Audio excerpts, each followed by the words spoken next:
خصوصاً علی افضلہم وخاتم النبیین محمد الامین وعلی آلہ وصحبہ اجمعین. اما بعد فاعوذ باللہ من الشیطان الرجیم. بسم اللہ الرحمن الرحیم. یا ایھا الذین آمنوا اذا لقیتم الذین کفروا زحفا، اہل ایمان جب تمہارا مقابلہ ہو جائے کافروں سے میدان جنگ میں. یہ زحف کہتے ہیں جبکہ باقاعدہ دو لشکر ایک دوسرے کے سامنے مد مقابل بن کر آئیں. ایک چھاپا مار جنگ ہوتی ہے، جیسے کہ 8 جو پہلی اس سے مہمیں تھیں وہ جنگ کی شکل نہیں تھی بلکہ وہ مہمیں تھیں چھاپا مار، لیکن اب یہ پہلی مرتبہ جنگ ہوئی ہے، لہذا اس کے حوالے سے بات ہو رہی ہے.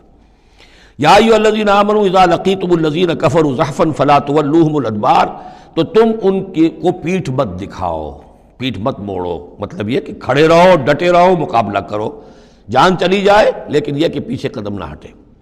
وَمَن يُوَلِّهِمْ يَوْمَئِذٍ دُبُرَهُ، اور جو کوئی بھی اس روز اپنی پیٹھ دکھا دے گا یعنی میدان جنگ سے بھاگے گا. دو استثناءات کے ساتھ، الا متحرفا لقتال، سوائے اس کے کہ یا تو وہ کوئی داؤ لگا رہا ہو جنگ کے لیے، جیسے دو آدمی بھی جنگ کرتے ہیں اور تلوار اور اس کے ساتھ، تو کوئی ذرا ادھر ہٹتا ہے، پیچھے کو ہٹتا ہے. وہ بھاگنا نہیں ہوتا بلکہ وہ تو در حقیقت ایک ٹیکٹیکل موو ہے.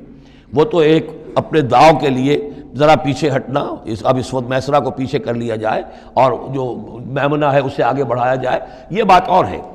اور متحیزا الی فئۃ، یا یہ ہے کہ کوئی اور جمعیت ہے جس کی طرف جا کر ملنا ہے اور اس کے لیے ریٹریٹ ہو رہی ہے، تو آرڈرلی ریٹریٹ یہ ایک علیحدہ شے ہو جائے گی اور ٹیکٹیکل موو یہ علیحدہ شے ہو جائے گی.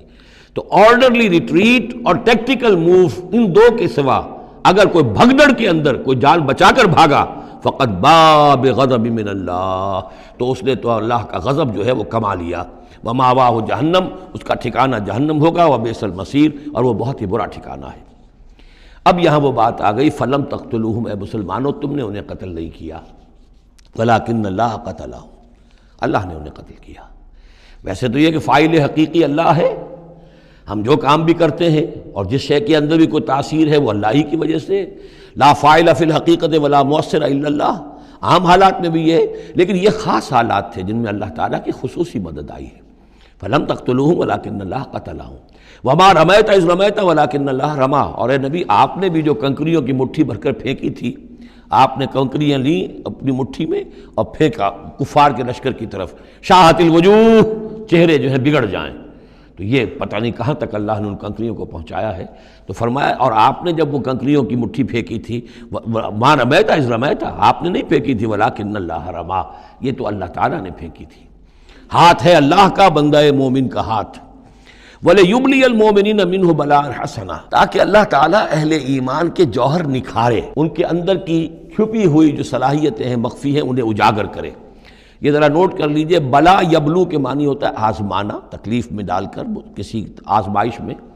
ابلا یبلی جب یہ باب افعال سے آتا ہے تو کسی کے جوہر کو نکھارنا، کسی کی جو خابیدہ جو ہیں اس کی صلاحیتیں ان کو ابھارنا، یہ ہے ابلا.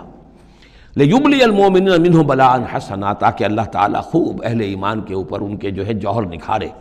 ان اللہ سمیع علیم، یقیناً اللہ سب کچھ سننے والا اور جاننے والا ہے. ذالکم وان اللہ موہن کید الکافرین، یہ تو ہو چکا.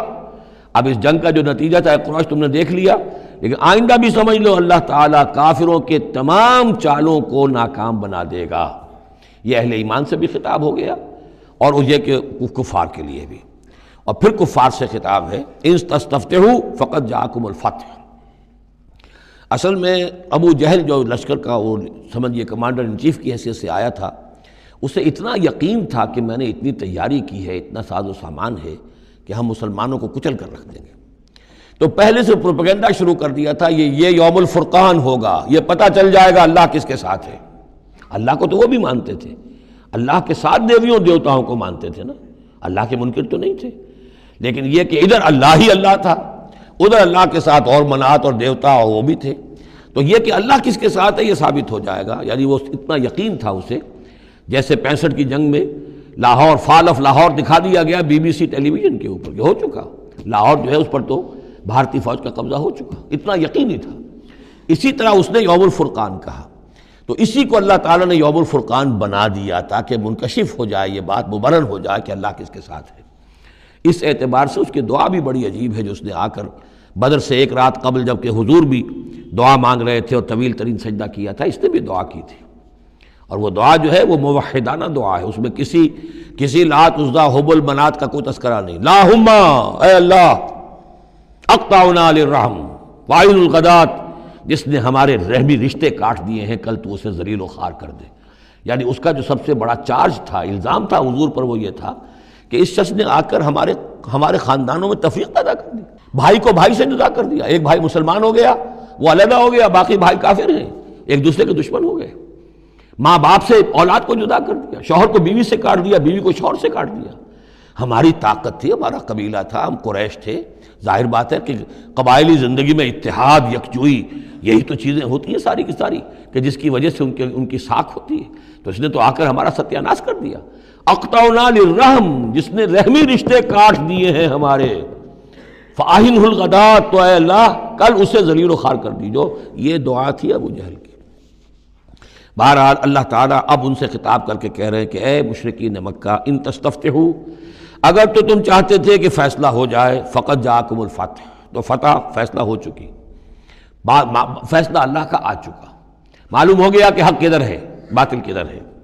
وَإِن تَنْتَهُوا فَهُوَ خَيْرٌ لَكُمْ، اب بھی اگر تم باز آ جاؤ تو یہ تمہارے لیے بہتر ہے۔ وَإِن تَعُودُوا نَعُودْ، اگر دوبارہ اعادہ کرو گے ہم بھی یہی کچھ دوبارہ کریں گے۔ وَلَن تُغْنِيَ عَنْكُمْ فِئَتُكُمْ شَيْئًا، اور تمہاری یہ نفری اور جمعیت اور تمہاری یہ تعداد تمہیں کسی کام نہیں آ سکے گی۔ وَلَوْ كَثُرَتْ، خواہ وہ بہت ہو، وَأَنَّ اللَّهَ مَعَ الْمُؤْمِنِينَ، اور یہ کہ اللہ اہل ایمان کے ساتھ ہے۔ یا ایھا الذین آمنوا، اب یہ جو رکوع آ رہا ہے تیسرا، یہ بہت ہی جامع، بہت اہم ہے۔ اس میں سے دو جو تین آیتوں کے گروپ ہیں وہ تو خاص طور پر ہماری توجہ کے اور مسلمانان پاکستان کی توجہ کے لیے بڑے اہم ہیں۔ یا ایھا الذین آمنوا اطیعوا اللہ ورسولہ ولا تولوا عنہ وانتم تسمعون، اہل ایمان اللہ اور اس کے رسول کی اطاعت کرو اور نہ منہ موڑو اس سے جب کہ تم سن رہے ہو۔ یعنی جب اللہ کے رسول نے کہا تھا کہ چلو بدر کی طرف، تو تمہاری یہ رد و قدا اور یہ پاؤں پیٹنا جس کو کہتے ہیں، یہ مختلف الفاظ اس کے لیے محاوروں میں آتے ہیں، تو یہ جو تم کر رہے تھے کیوں کر رہے تھے؟ جب اللہ اور اس کے رسول کی طرف سے بات آئی تھی تو ہر ایک کو کہنا چاہیے تھا سمعنا واطعنا، جو آپ کا حکم ہو۔ اطیعوا اللہ واطیعوا الرسول ولا تولوا عنہ وانتم تسمعون، ظاہر بات ہے یہ تمام مسلمانوں سے بات نہیں ہے، یہاں بھی ذہن میں رکھیے وہی جنہوں نے کمزوری دکھائی تھی ان کی طرف اشارہ ہے۔ ولا تکونوا کالذین قالوا سمعنا وهم لا يسمعون، ان لوگوں کے مانند نہ ہو جاؤ جو کہتے ہیں کہ ہم نے سن لیا، حقیقت میں وہ سنتے نہیں ہیں۔ یعنی دل اڑا ہوا ہے، طبیعت جو ہے وہ یکسو ہے ہی نہیں، تو کیا سننا ہے، سنا انسنا ہو گیا۔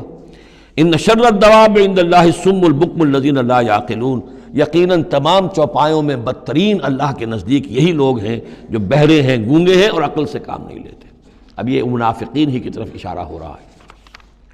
وَلَوْ عَلِمَ اللَّهُ فِيهِمْ خَيْرًا، اگر اللہ تعالیٰ کے علم میں ہوتا کہ ان میں کوئی خیر ہے، لَأَسْمَعَهُمْ، اللہ انہیں سنا دیتا۔